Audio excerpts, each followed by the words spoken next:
Coucou à tous, bienvenue sur cette nouvelle vidéo et bienvenue à toi si jamais tu découvres cette chaîne. Aujourd'hui, comme tu peux le constater, nous partons encore une fois de plus sur une vidéo 100% astuces pour ta maison, facile et surtout économique. Tu peux me suivre sur Instagram pour voir mon quotidien familial, mes bons plans et mes astuces en avant-première. Passons à l'astuce numéro 1 qui devrait normalement intéresser un bon nombre de personnes.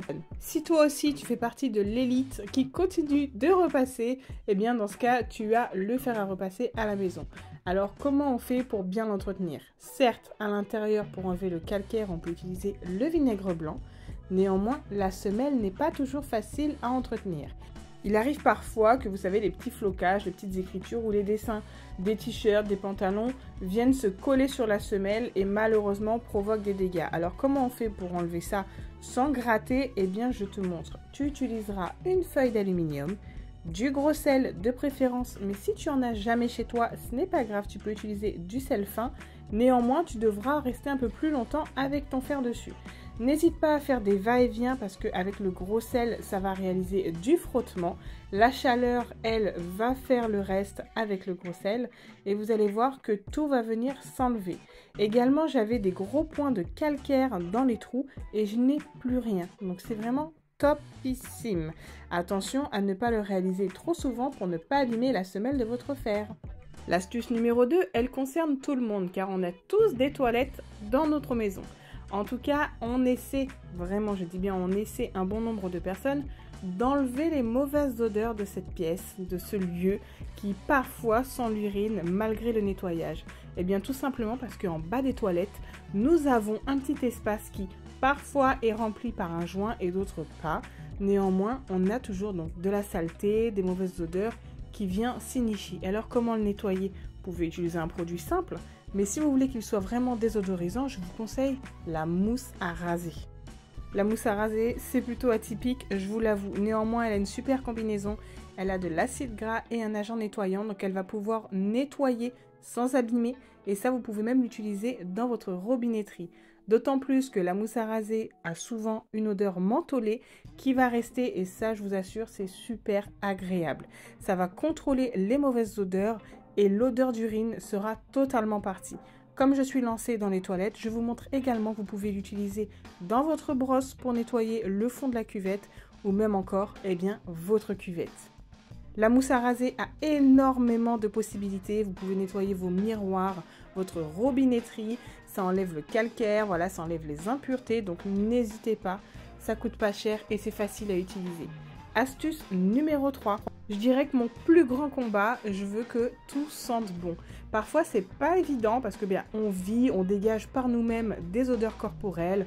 Lorsque l'on fait à manger, eh bien, les odeurs de cuisine ont tendance à s'évaporer et ainsi de suite pour le reste de la vie. Les animaux ont tendance eux aussi à dégager certaines odeurs, les bébés, vous avez compris. On ne peut pas toujours lutter sur le fait qu'il y ait des mauvaises odeurs chez nous. Par contre, on peut y remédier par certains points. On va neutraliser les mauvaises odeurs ou parfumer notre maison. Là, je vais vous montrer cette petite astuce qui est plutôt sympathique pour absorber et éliminer, donc neutraliser les odeurs. On va venir prendre des petits morceaux de citron jaune. J'appuie bien sur le fait que ce soit du citron jaune parce qu'il est beaucoup plus acide et plus fort que les citrons verts. On va venir donc faire bouillir dans 2 verres d'eau. Simplement, vous avez vu, c'était très simple, hein, il suffit de 5-10 minutes selon l'intensité de votre gaz. Puis, on va venir y ajouter une dose de bicarbonate de soude. Vous connaissez sans doute les propriétés de celui-ci, qui a une forte capacité concernant les odeurs. Ensuite, je viens le mettre dans un flacon. Donc moi, j'ai utilisé un flacon, un ancien Febreze, qui me permet du coup de bien comprendre que c'était pour le textile. Canapé, literie, rideau, tout ce qui est textile peut y passer. Et ça, sans aucun danger et sans trace. Passons maintenant à l'astuce numéro 4. Beaucoup ont été surpris qu'on pouvait utiliser les sachets de thé. Et oui, alors moi j'utilise ceux-ci, mais même ceux qui sont périmés ou même parfois déjà infusés ont certaines capacités. Si jamais vous êtes curieux ou intéressé de connaître certaines astuces, n'hésitez pas à me demander, ça sera avec grand plaisir. Donc là, c'est une astuce vraiment plus simple que jamais. On va prendre un petit récipient où je vais venir donc déposer le fameux sachet de thé. Je vais venir y intégrer quelques gouttes d'huile essentielle. Il n'y a aucune obligation concernant les parfums. Vous choisissez celui qui vous convient, que ce soit citron, lavande, eucalyptus. peu importe. En tout cas, encore une fois, on est sur un neutralisateur d'odeur. Donc ça fonctionne très bien dans le frigo ou bien encore dans vos chaussures. À vous de jouer de votre imagination, vous pouvez déposer les petits sachets de thé un petit peu à droite à gauche, dans des endroits clos, c'est encore mieux, et surtout là où il y a les mauvaises odeurs afin que ce soit neutralisé. Passons à l'astuce suivante qui, elle, sera l'astuce numéro 5. Et oui, encore et toujours du citron jaune. Si vous saviez tout ce qui est possible de faire avec celui-ci, et il faut savoir que ça coûte 1 € les 4-5 citrons, donc on part vraiment sur quelque chose de très économique et surtout très naturel. Donc là, je viens juste prendre les écorces de citron, je viens les faire bouillir dans 200 à 400 ml d'eau. J'ajoute à cela une dizaine de clous de girofle, ça correspond à peu près à un bon bouchon.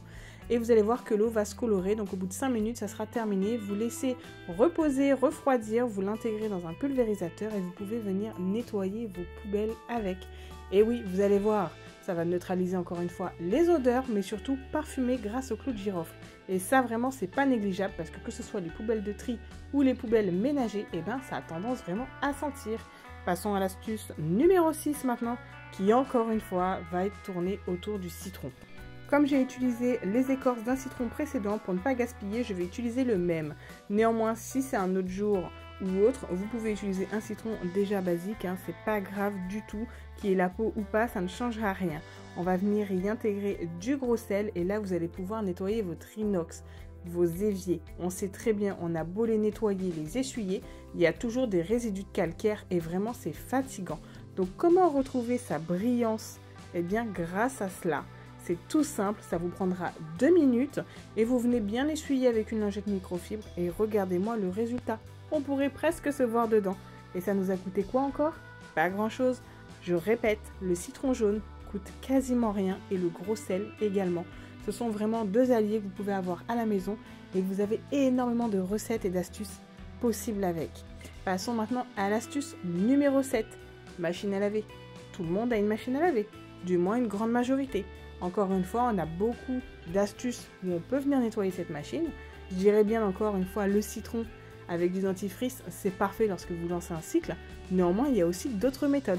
La machine à laver, c'est fait pour nettoyer certes, mais elle aussi a besoin d'être entretenue. Quand je vois l'état de mes joints, et ben franchement, il y en avait vraiment grand besoin. Donc pour nettoyer en profondeur, j'ai envoyé un cycle à 60 degrés, 2 pastilles de lave-vaisselle et le tour est joué. Et ça, sans frotter, franchement, top. C'est la fin de cette vidéo, j'espère sincèrement qu'elle t'aura plu. N'hésite pas à me dire quelle astuce tu as connue, quelle astuce tu as découvert et quelle astuce tu aimerais découvrir. Allez, à très vite, ciao ciao.